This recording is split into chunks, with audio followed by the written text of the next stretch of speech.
Assalamualaikum warahmatullahi wabarakatuh.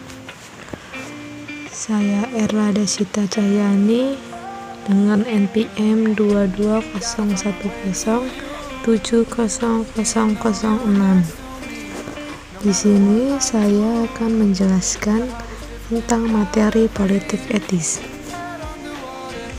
Yang pertama, pengertian politik etis.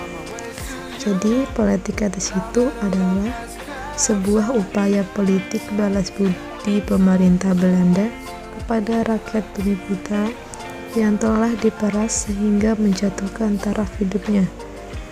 Kebijakan politik etis ini diterapkan pada tahun 1901.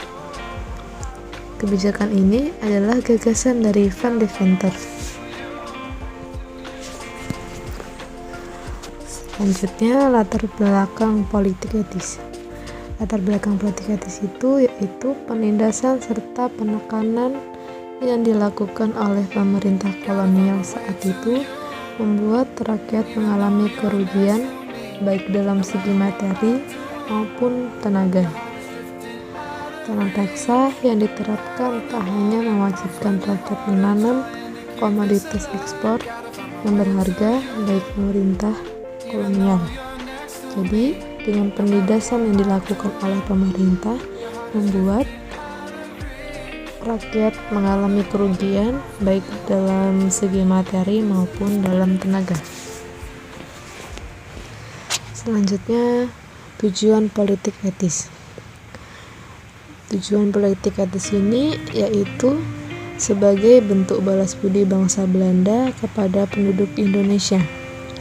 Menurut S. Nasution, tujuan politik etis yaitu sebagai usaha mencapai kesejahteraan melalui irigasi, transmigrasi, reformasi, pendewasaan, perwakilan, dan dalam semua pendidikan. Selanjutnya, tokoh-tokoh politik etis. Jadi, tokoh-tokoh politik etis itu ada 3.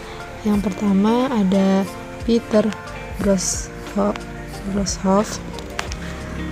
Peter Broshoff itu adalah seorang wartawan sekaligus sastrawan asal Belanda. Ia mengelilingi wilayah Jawa pada tahun 1887. Yang kedua ada Konrad Theodor van Deventer. Van Deventer itu adalah seorang ahli hukum dari Belanda.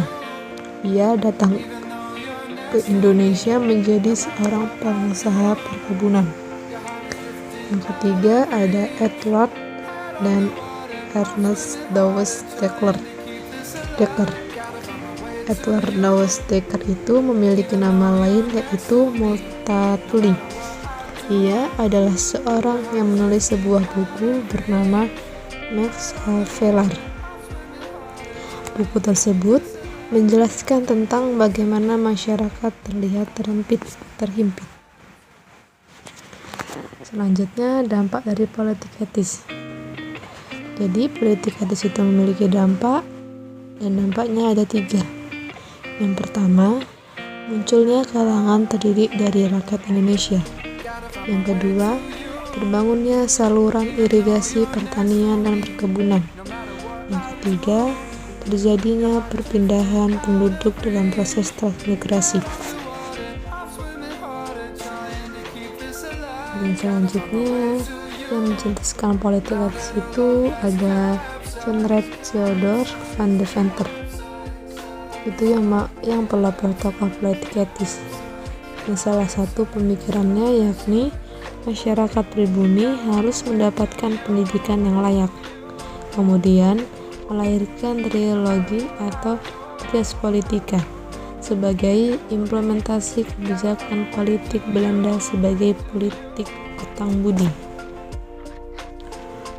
Selanjutnya, berakhirnya politik etis ini karena Belanda menyerah kepada Jepang pada tahun 1942 dalam Perang Asia Timur Raya atau Perang Dunia II. Itulah penjelasan materi politik etis dari saya. Kurang lebihnya saya mohon maaf. Saya akhiri. Wassalamualaikum warahmatullahi wabarakatuh.